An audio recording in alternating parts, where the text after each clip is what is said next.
धनत्रयोदशी कधी आहे, पूजेचे महत्त्व आणि पूजेचा शुभ मुहूर्त याविषयीचा व्हिडिओ माझा तुम्ही या वर्षीचा वसुबारस कधी आहे किंवा दिवाळीचे सगळे सण कधी आहेत हे व्हिडिओ पाहिले असतील. त्याचबरोबर लक्ष्मीपूजन 13 तारखेला का 12 तारखेला हे व्हिडिओ मी ह्यावेळेस टाकलेले आहेत, तर ते पाहिले असतील, नसतील तर अवश्य पहा. यानंतर जो लक्ष्मीपूजनाचा शुभमुहूर्त तो अगदी व्यवस्थितपणे शुभमुहूर्त काढलेला आहे, तो व्हिडिओ यानंतर मी टाकणार आहे, तो सुद्धा अवश्य पहा. 9 नोव्हेंबरपासून दिवाळीला सुरुवात होणार असून 15 नोव्हेंबरला दिवाळीचा सण संपणार आहे. त्यामध्ये वसुबारसाच्या सणाने दिवाळीची सुरुवात होत असते. वसुबारस ही 9 नोव्हेंबरला आहे. त्यानंतर दुसऱ्याच दिवशी 10 नोव्हेंबरला धनत्रयोदशी आहे. वसुबारसचा व्हिडिओ टाकलेला आहे, तर तो तुम्ही पहा. 10 नोव्हेंबरला धनत्रयोदशी आहे. धनत्रयोदशी धनतेरस असं तिला म्हटलं जातं. तर धनत्रयोदशीच्या पूजेचा जो महत्त्व आहे आणि शुभमुहूर्त याबद्दल आपण या व्हिडिओमध्ये जाणून घेणार आहोत.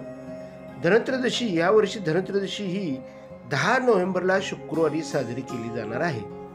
या दिवशी धन्वंतरी देव, धन्वंतरीची म्हणजे पूजा कोणाची करायची सगळ्यात महत्त्वाचं हे कोणाला माहीत नाही. त्यामुळं कोण कशाचीही पूजा करतं, तर महत्त्वाची जी पूजा करायची आहे ती धन्वंतरी देव, हा आयुर्वेदाचा जो देव आहे त्याची पूजा करायची. माता लक्ष्मी आणि श्रीहरी विष्णू, श्रीहरी विष्णूंचाच अवतार धन्वंतरी देव आहेत, जे समुद्र मंथनामधून जो अमृताचा कलश घेऊन आलेले ते धन्वंतरी देव, त्यांची आपण पूजा यावेळेस करायची असते. त्याचबरोबर या दिवशी सोने चांदीच्या वस्तूचं आपण पूजन करायचं असतं. महत्त्वाचं सोने चांदी यावेळेस खरेदी करायची असते आणि ह्या वस्तूच्या खरेदीबरोबरच आपण धनधान्याची सुद्धा पूजा करायची असते. त्यामध्ये आपण महत्त्वाचं सप्तधान्याची पूजा केली तरी चालेल, पण महत्त्वाचं धन्वंतरी देवतेचं पूजन आपण करणं फार महत्त्वाचं आहे. आणि धन्वंतरीबरोबरच लक्ष्मी मातेचं सुद्धा पूजन यावेळेस करायचं आहे. तर ते पूजन कसं करायचं याविषयीची माहिती मी तुम्हाला पुढे सांगतोच. तर अशा प्रकारे सोने चांदीच्या वस्तू आपण आणून त्यांचं सुद्धा पूजन करायचं आहे.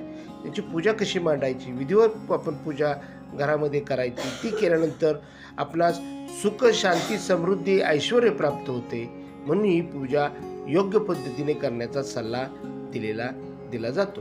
धनत्रयोदशीच्या पूजेचा जो मुहूर्त आहे तो मुहूर्त धनतेरस किंवा धनत्रयोदशीची पूजा शुभ मुहूर्त हा 12:35 सुरू होत असून हा मुहूर्त दुसऱ्या दिवशी 11 नोव्हेंबरला 1:27 असणार आहे. म्हणजे धनत्रयोदशी तिथी जी आहे ती 12:35 सुरू होते आणि 11 नोव्हेंबरला ती 9:27 धनत्रयोदशी तिथी आहे. त्यामुळे या कालावधीमध्ये तुम्ही धनत्रयोदशीच्या विधिपूर्वक पूजा करू शकता.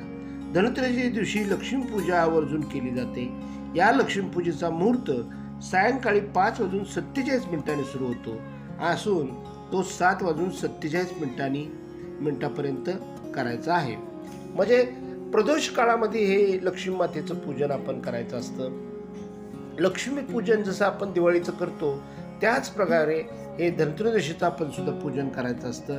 त्याची मांडणी मी पुढं सांगणारच आहे. तर ह्या मुहूर्त जो आहे त्याचा तो 5:47 सुरू होतो आहे आणि 7:47 आहे.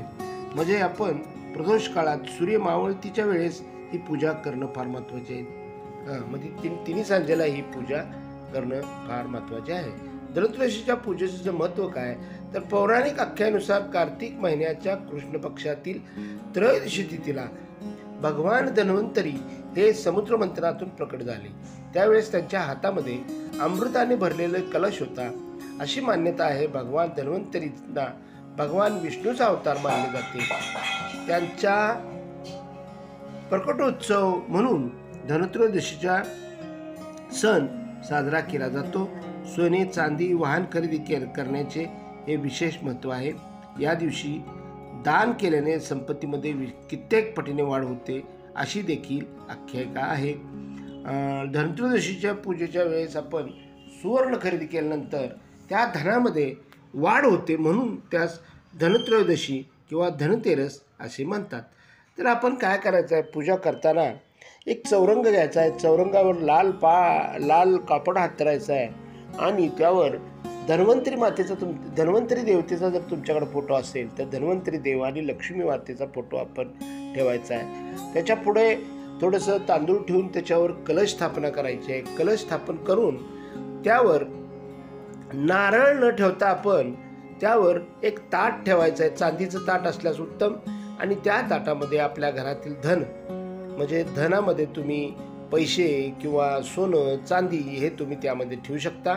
आणि त्या धनावर आपण धने जे आपण खातो धने आणि धने आपण त्याच्यावर व्हायचे असतात. तर त्याची पूजा विधिवतप्रमाणे करायची आणि त्यांच्यावर धने आणि साखर, खडी साखर हे आपण त्याच्यावर व्हायचे आहे, धने व्हायचे आहेत. आणि त्याचबरोबर बताशे आणि लाह्या, या चिरमुऱ्याच्या ज्या लाह्या असतात, तांदळाच्या लाह्या, त्या लाह्या आणि बताशे हे त्याच्यावर व्हायचे आहेत.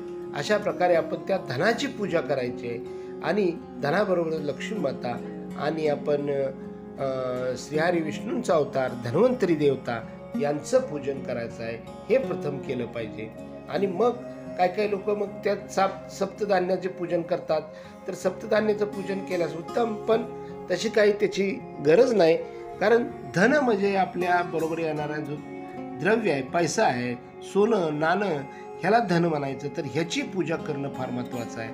आयुर्वेदाच्या दृष्टिकोनातून आयुर्वेदाचे काही घटक आपल्याकडे अवेलेबल असतील तर त्याची पूजा करणं फार महत्त्वाचं आहे. तर अशा प्रकारे आपण हे पूजन करायचं आहे, पूजा मांडायची आहे. पूजा मांडताना त्याप्रमाणे आपण सत्यनारायणच्या पूजेला 5 पानाचा विडा वगैरे करतो, त्याच्यामध्ये काजू बदाम वगैरे आपण ठेवणी करतो, त्या पद्धतीनं करायचं आहे. गणपती बाप्पांचं एक सुपारीचं पूजन करायचं आहे. गणपती बाप्पांच्या पूजेचं करायचं आहे. तांब्या असेल तर त्या तांब्यामध्ये पाणी घेऊन पाण्यामध्ये हळकुंड, एक सुपारी, 1 रुपयाचं नाणं, हळदी कुंकू हे आपण टाकून त्याच्यावर आंब्याची किंवा खाऊची पानं आपण लावून त्याच्यावर ते धनाचं ताट ठेवायचं आहे. अशा प्रकारे पूजा करायची. त्याला धूप दीप दाखवून त्याची आरती करायची. आरतीमध्ये गणपती बाप्पांची आरती प्रथम, शिवशंकरांची आरती आणि त्यानंतर लक्ष्मी मातेची आरती करायची आहे. अशा प्रकारे ही पूजा विधिवत पद्धतीने करून आपण धनतेरसला या लक्ष्मी मातेची पूजा करून हे जे धन आहे हे धन आपण तसंच कपाडात ठेवायचं आहे. आणि ते आपण पुन्हा लक्ष्मीपूजनाला त्याचा वापर करायचा आहे. जे लक्ष्मीपूजनाला करतात, ज्याचं दुकान वगैरे धंदा आहे, त्यांनी परत पाडव्याला वहीपूजन असतं, त्या वहीपूजनच्या वेळेससुद्धा तेच धन तसाच कलश उभा करायचा आहे. तिन्ही पूजा एकसारख्याच असतात. फक्त इथं धन्वंतरी देवतेचं पूजन आपण करायचं आहे, धन्वंतरी देवतेचं धनतेरसला. आणि लक्ष्मीपूजनला कुबेर लक्ष्मीचं पूजन आपण करायचं आहे. आणि पाडव्याला आपण गणपती लक्ष्मी सरस्वती आणि लक्ष्मीनारायण यांचं आपण पूजन करायचं आहे. अशा प्रकारे ह्या तिन्ही पूजा एक प्रकारच्याच असतात. त्यात थोडा फरक आहे, तो तुम्ही जाणून घ्या. आणि माझे त्याचे पूर्ण व्हिडिओ पूर्वी केलेले आहेत, पूर्वी जुने व्हिडिओ आहेत, तर ते व्हिडिओ तुम्ही लाईव्ह पहा. त्याच्यामध्ये पूर्ण माहिती सांगण्याचा मी प्रयत्न केलेला आहे. अशा प्रकारे ह्या लक्ष्मी मातेची पूजा करून धनतेरसला, धनत्रयोदशीला आपण हे पूजन करायचं आहे. आणि लक्ष्मी मातेला आणि आयुर्वेदाचे देवता धन्वंतरी देवता यांचा आपण आशीर्वाद प्राप्त करायचा आहे. त्यामुळं तुमचं आरोग्य चांगलं राहील, ऐश्वर्य तुम्हाला तुमच्याकडे येईल.